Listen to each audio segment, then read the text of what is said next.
My name is Ken, but my friends call me Ken Dog, and I'm inviting you to join me as I travel down the Mother Road, Route 66. You're on Route 66 with me. I'm Ken. This channel is about the quiet miles, the roadside stops, and the small towns that make America's Mother Road legendary. So let's hit the road. And just like that, we're clear of the interstate. The sound shifts, the light opens up, and Route 66 settles back into itself. We're rolling into Wellston, Oklahoma now, and just ahead on the right is one of those places that just feels completely at home on the road. We just passed it. It's the butcher stand. It doesn't try to be flashy. It doesn't need to be. Places like that are a reminder that Route 66 wasn't built for tourists. It was built for towns, for communities, for people who work hard, feed their neighbors, and rely on the traffic that pass through. So we just took a right here onto what's known as the Wellston Loop. It's an older alignment of Route 66 that once carried the main flow of traffic straight through downtown. This loop kind of fascinates me, honestly. And until recently, it was the way we had to drive through here because of all of the construction. But honestly, we're going to talk about that in another video because this time I decided just to drive up a little ways just to show you what it looks like here through this part of Wellston, Oklahoma. But then we're going to turn around and head back and go the main portion of what's Route 66 at this time. So let's do that, and then I'll come right back.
So as I mentioned, and you can see, we've turned back now, and this feels just right. Because Route 66 gives you choices, it always has, alternative routes, bypasses, realignments, every traveler gets to decide which path they want to take. And as we head back, look at how quickly this stretch becomes familiar again. That's what these old roads did, they settle into you. Up ahead, the butcher stand comes back into view. Off in the distance, we can see that interstate overpass standing up behind it. Modern America suspended overhead. Two eras sharing the same frame. And that's what makes stretches like this special. Even a half-mile detour becomes a reminder that Route 66 was never just a straight line across a map. It was, and still is, a living road. Alright, so let's ease back into the main alignment and keep heading west.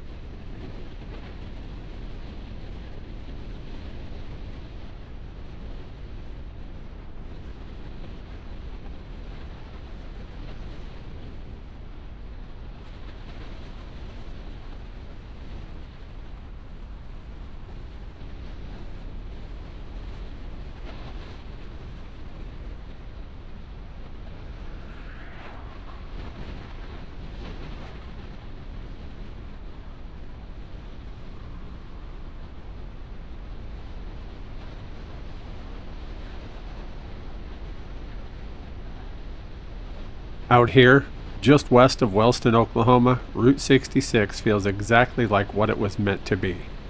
Open land, long sight lines, and a road that doesn't ask for attention, it just quietly does its job. We're headed west now towards Arcadia, and this stretch is a reminder that not every mile of Route 66 needed neon or roadside giants to matter. Sometimes the story is in the pavement itself. Before Route 66 was officially designated in 1926, this area was already shaped by agriculture and railroads. Wellston was founded in 1898, well before statehood, and like so many towns along the Mother Road, the railroad came first. Route 66 followed paths that were already proven, routes that connected working towns like Wellston to the rest of the region. If you were driving this stretch in the 1930s and 40s, it would have felt familiar even then. Farm trucks hauling grain, families packed into sedans, travelers heading west chasing opportunity, or maybe headed east going home. During the Dust Bowl years, Route 66 carried people in both directions. Not everyone was fleeing Oklahoma. Some were returning. Some were passing through, and some were just making it from one town to the next. And Wellston was one of those towns that made those journeys possible. As we continue west, we're approaching a quiet but important part of Route 66 history. Right up here on the right is the part that connects the Wellston Loop. It's that older alignment that once carried Route 66 directly through town that we mentioned earlier. Now it's reconnected to this stretch of the road. It proves that Route 66 wasn't static. It shifted over time as traffic increased, vehicles got faster, and engineers looked for smoother, safer alignments. In towns like Wellston, that often meant creating loops or alternative routes that pulled traffic closer to the businesses, and later, straighter routes that bypassed them. For a period of time, that loop was Route 66. Every traveler passed through it. Every dollar spent in town depended on it. And then the road moved.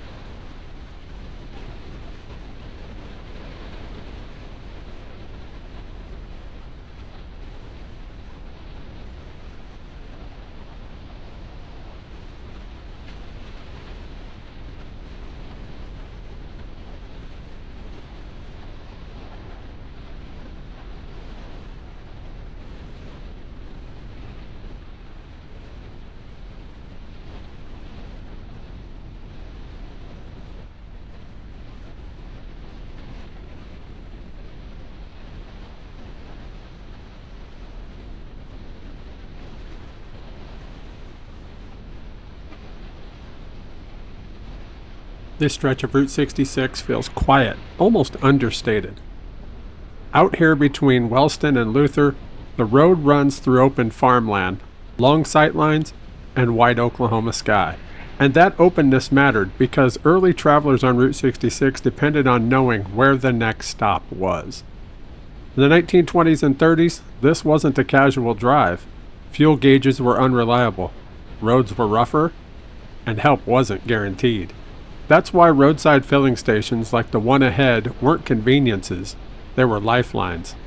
Independent stations dotted stretches like this, often family-run, modest in size, and built right alongside the pavement so travelers can spot them from a distance. If you were low on fuel out here, you didn't want to miss your chance. And the station we're approaching wasn't just another gas stop. It played a unique and important role on Route 66. During segregation, travel for black motorists required careful planning. Knowing where you could stop safely and where you would be served mattered just as much as knowing the road itself. Up ahead on the left is one of the few places along Route 66 in Oklahoma that provided that certainty. The Threet family established their filling station here before Route 66 was officially designated. When the highway came through in 1926, it passed directly by their business, and Threet Filling Station became a trusted stop for decades. Not flashy, not oversized, just reliable. And that reliability meant everything. We're getting close now. Watch on the left side of the road.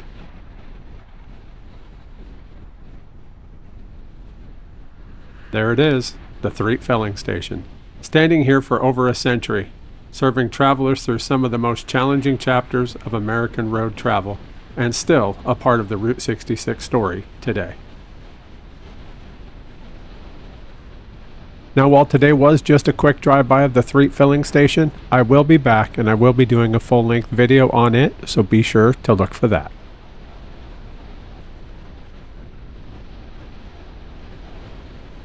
If you're enjoying these peaceful stretches of Route 66, consider subscribing. It helps keep drives like this coming.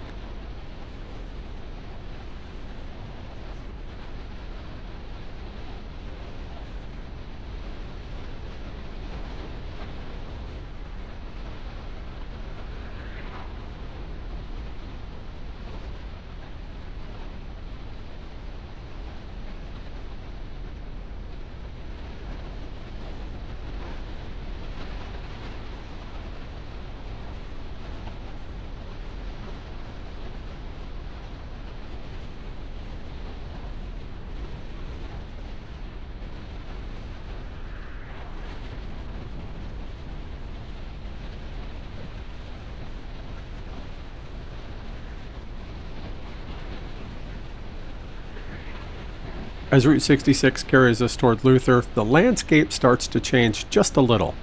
The road still feels rural, but there's a subtle sense that you're approaching a place that has long been connected to the outside world. This stretch served as a natural link between farming communities and the growing cities to the west, especially Oklahoma City. Luther's story is closely tied to the land and opportunity. The town was established during the Oklahoma Land Run of 1889, when settlers raced to claim property in what had previously been Indian territory.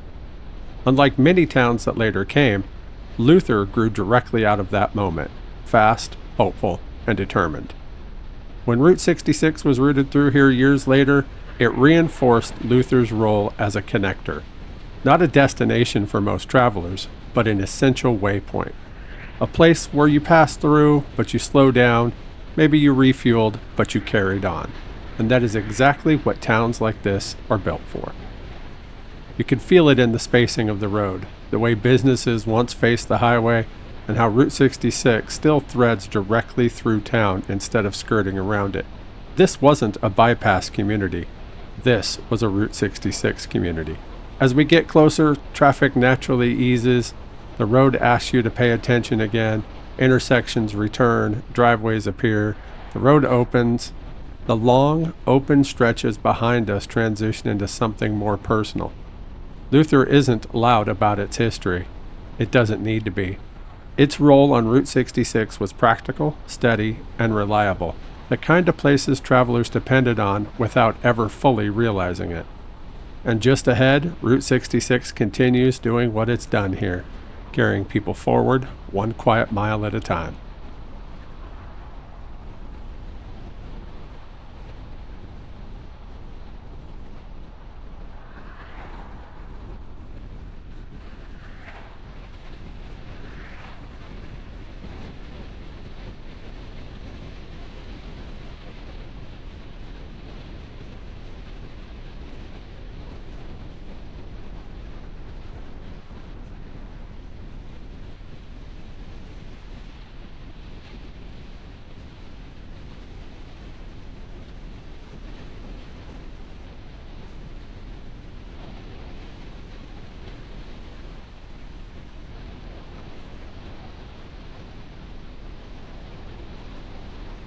Now that we've left Luther behind, the road opens up again.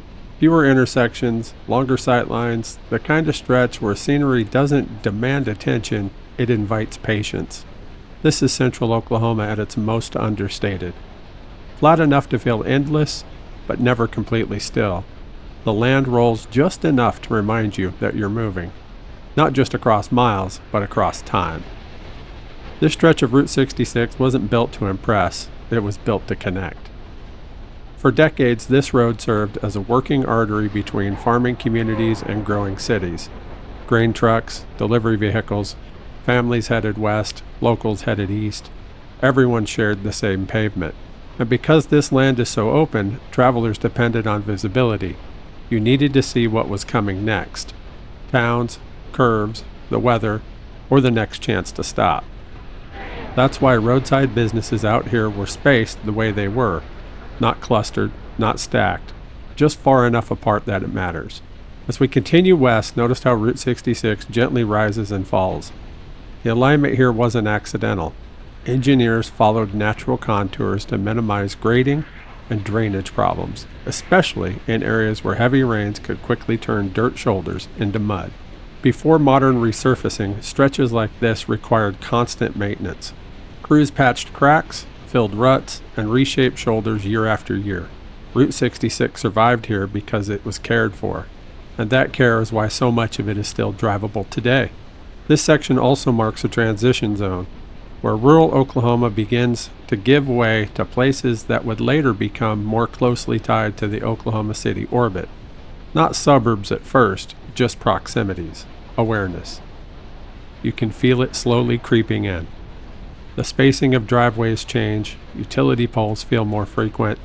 The road still feels open, but it's no longer isolated. Up ahead, we're approaching one of those places where the road once meant reassurance. Not a town, not a destination, just a stop. Out here, that mattered.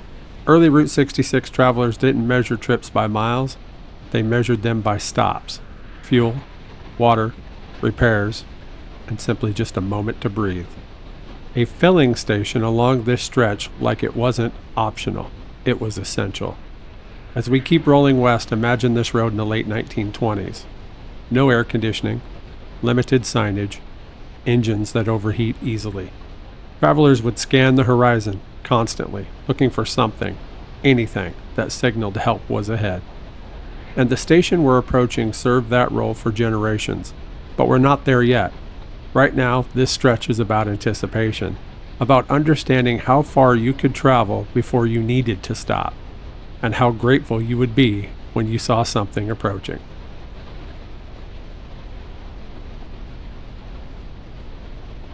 As we continue west towards Arcadia, the stretch of Route 66 feels a little more intentional. The road narrows the distance between stops. The landscape feels less isolated, and for early travelers that usually meant one thing: relief was close. Up ahead is one of those places. This historic gas station may look quiet now, but it carries one of the more unusual stories along this stretch of Route 66. Stations like this just weren't places to buy fuel. They were crossroads. People came and went constantly. Locals, travelers, delivery drivers, salesmen. The steady flow made them usually for more than just gas. According to local stories, this station right here was once tied to counterfeiters, people producing fake currency and using the constant movement of Route 66 as a cover. Now picture it for a moment. A car pulls in out front for gas, another vehicle idles nearby. Someone slips inside, not just to pay, but to exchange something quietly. The story goes that counterfeit bills were passed here, and when law enforcement pressure increased, the operation didn't shut down. It adapted. There's talk of activity in and out that back window. Quick exits, no lingering, nothing to draw attention. And that's what made Route 66 useful for operations like this. Too much traffic to track everyone, too many strangers to notice anyone, with an unfamiliar face, too many reasons for people to be coming and going. Whether you were buying gas, asking for directions, or just stretching your legs, no one asked many questions. In the early to mid 20th century, rural stations like this were perfect fronts. They blended into everyday life. They looked ordinary, and ordinary is exactly what you want if you're trying not to be noticed. Now, we'll probably never know exactly how much of that story is legend and how much of it is truth, but what is true is that Route 66 saw more than just vacationers and dreamers. It saw hustlers, smugglers, people trying to work the margins. And places like that, quiet, practical, unassuming, well, those were the places where things like that could overlap. Up ahead, Route 66 continues straight, the later alignment that carried traffic directly into Arcadia, but we're not going straight. As you can see, we just took a left-hand turn. That's because this road, right here, this quieter stretch, is original Route 66 alignment that carried travelers from 1926 to 1952. For more than a quarter of a century, this was the mother road. Every car, every truck, every westbound dream came right through here.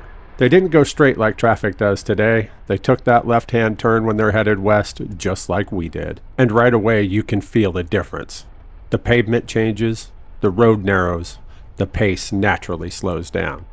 This alignment is listed on the National Register of Historic Places, recognized for preserving key features from the earlier years of Route 66's construction. And as we move forward, you'll start to see why. Much of this stretch still contains sections of the original concrete pavement. In the 1920s and 30s, concrete was often poured in slabs with expansion joints every few feet, built to handle Oklahoma's extreme temperature swings. Hot summers, freezing winters, the road had to move without cracking apart. Look at the width here. Early Route 66 lanes were typically 9 foot wide, compared to the modern lanes that run about 12 foot or more. Passing another vehicle in the 1930s would have required attention and patience, especially with trucks. There are no wide shoulders, no forgiving margins, just the road and whatever waited beyond its edge.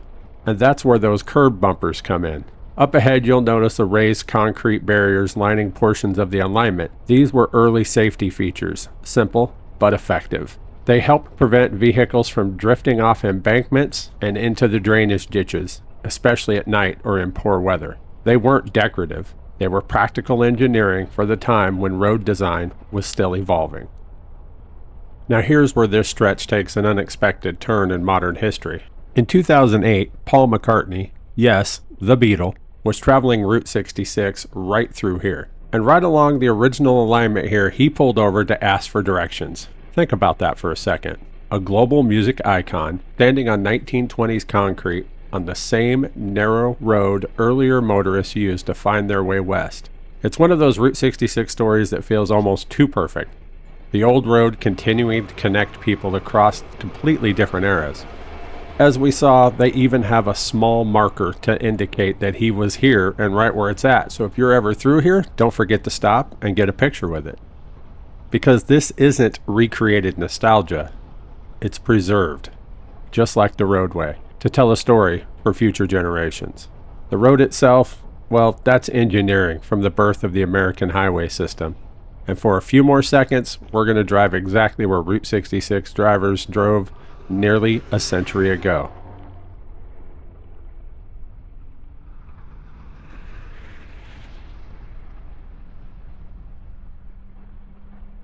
All right, so now we're back out on the main portion of Route 66 and we're headed towards Arcadia.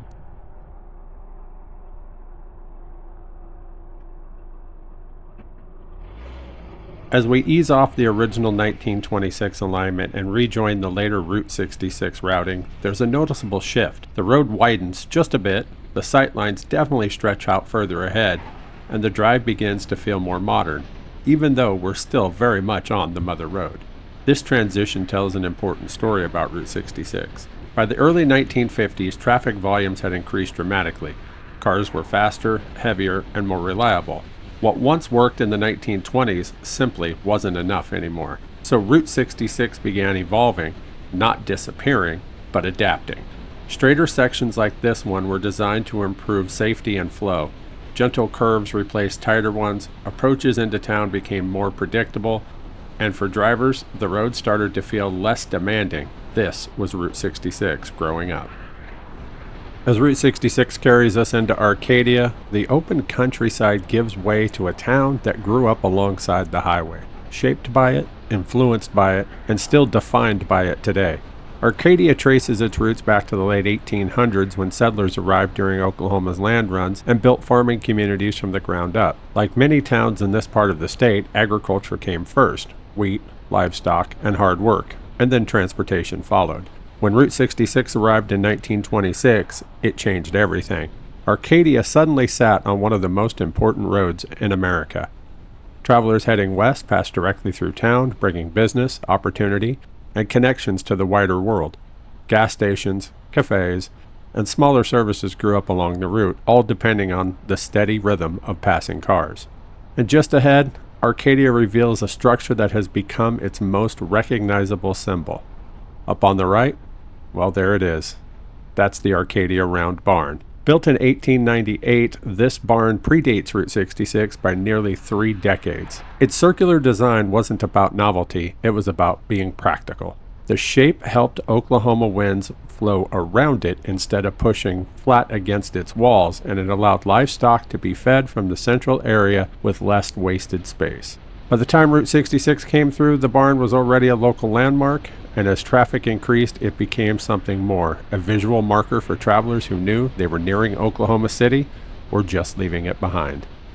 And just like that, we leave the round barn behind, a piece of pre-Route 66 history watching the road as we continue west. From the original concrete and early alignments to modern landmarks, Arcadia shows how Route 66 keeps evolving without ever losing its identity. And here we are, pulling into Pops now. This feels like the right place to pause. We followed Route 66 through some of its earliest pavements, stood on original 1926 concrete, passed through small-town history, and watched how this road adapted over nearly a century, all leading to a stop that represents what Route 66 still is today. Pops might be modern, but it carries the same purpose the road always has: a reason to slow down, step out of the car, and enjoy the journey. That is what Route 66 does best. From the quiet alignments and forgotten stories to the places that still invite travelers in. This has been Ken's Route 66 Adventures, and if you enjoy the quiet Route 66 drives, subscribing helps this channel grow. In the next mile, well, we'll be leaving Pops and continuing west through Edmond, following Route 66 all the way to the Oklahoma City limits. I'll see you